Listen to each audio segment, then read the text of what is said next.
friends, இன்னைக்கு நம்ம பார்க்க போற டாபிக் வந்து manufacturing technologyல ferrous materials.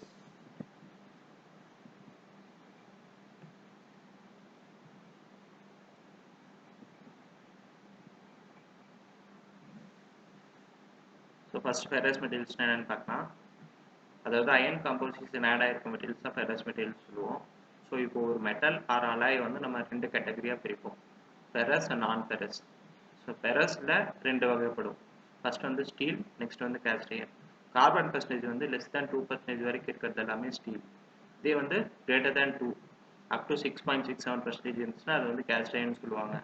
ஸோ ஸ்டீல்லையே ரெண்டு டைப் தெரியுது. ஃபர்ஸ்ட் வந்து லோ அலாய் ஸ்டீல், நெக்ஸ்ட் வந்து high alloy steel. Low alloy steel வந்து 3 டைப்ஸ். அது வந்து low carbon, medium carbon and high carbon. இதே ஹை அலாய் ஸ்டீல்ஸ் வந்து tool steel and stainless steel. So low கார்பன்லேயே அகைன் ரெண்டு டைப்பாக பிரியுது. ஃபர்ஸ்ட் வந்து பிளெயின், நெக்ஸ்ட் வந்து ஹை ஸ்ட்ரென்த் அலாய். மீடியம் கார்பன்லேயே ரெண்டு, plain and heat treatable alloys. High கார்பனில் ரெண்டு, plain and tool steel.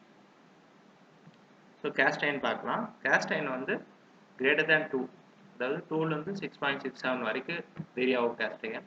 So ஒவ்வொரு காம்போசிஷனுக்கும் ஒவ்வொரு டைப் ஆஃப் கேஸ்ட் அயன் வந்து பிரிச்சிருப்போம். ஃபர்ஸ்ட் வந்து கிரே கேஸ்ட் அயன், நெக்ஸ்ட் வந்து ductile cast iron and white cast iron and malleable cast iron. So ductile வந்து நம்ம nodular cast iron கூட சொல்லுவோம். நம்ம முன்னாடி பார்த்துருப்போம்ல, ஸ்டீல் வந்து லோ அலாய் ஸ்டீல் வந்து low carbon, medium carbon and high carbon மூணு பார்த்துருப்போம்ல. ஸோ மூணுக்கும் கார்பன் பர்சன்டேஜ் வந்து எவ்வளோ இருக்குன்னு பார்க்கலாம். இப்போ கார்பனோட காம்போசிஷன் வந்து 0 to 0.25% அது வரைக்கும் இருந்துச்சுன்னா அது லோ கார்பன். இதே 0.25 to 0.5% வரைக்கும் இருந்துச்சுன்னா அது மீடியம் கார்பன். நெக்ஸ்ட் 0.5 to 2% இருந்துச்சுன்னா அது வந்து ஹை கார்பன் ஸ்டீல். ஸோ இதுதான் ஸ்டீலுக்கு பார்த்துருப்போம். நம்ம முன்னாடியே சொல்லியிருப்போம், ஸ்டீலோட பர்சன்டேஜ் வந்து 0 to 2%. கேஸ்ட் அயனுக்கு வந்து 2 to 6.61% சொல்லியிருப்போம்.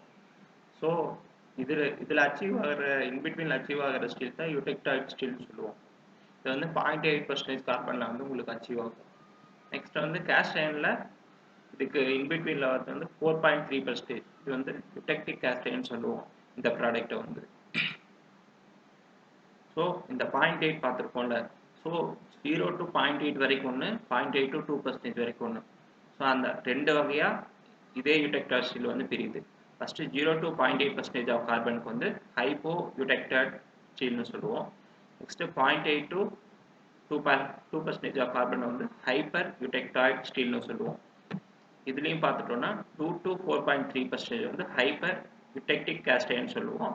4.3 to 6.6 வந்து ஹைப்பர் யூடெக்டிக் கேஸ்ட் அயன் சொல்லுவோம். ஸோ ஹைப்பர் ரெண்டு பார்த்துட்டோம். நெக்ஸ்ட் வந்து யூடெக்டாய்ட் ஸ்டீலுக்கு இன்னொரு பேர் வந்து பியர்லைட்னு சொல்லுவோம். யூடெக்டிக் கேஸ்ட் அயனை வந்து லெடுபிரைட்னு சொல்லுவோம். So thank you friends. இந்த வீடியோவில் வந்து நம்ம ஃபெரஸ் மெட்டீரியல்ஸ் வந்து என்னென்னு பார்த்தோம். ஸோ அதோட கார்பன் பர்சன்டேஜும் பார்த்துருக்கோம். ஸோ நெக்ஸ்ட் வீடியோவில் வந்து நம்ம பேசிக் ப்ராப்பர்ட்டிஸ் ஆஃப் மெட்டீரியல்ஸ் அதை பற்றி நம்ம டிஸ்கஸ் பண்ணலாம். மீன்வைல் இந்த பாட்டம் ரைட் கார்னரில் வந்து நீங்கள் மேனுஃபேக்சரிங் ப்ராசஸ்க்குரிய different types of MCQs and concepts videos எல்லாம் இருக்கும். ஸோ பிளேலிஸ்ட்டில் இருக்கும், நீங்கள் டவுன்லோட் பண்ணி பார்த்துக்கோங்க. Thank you friends.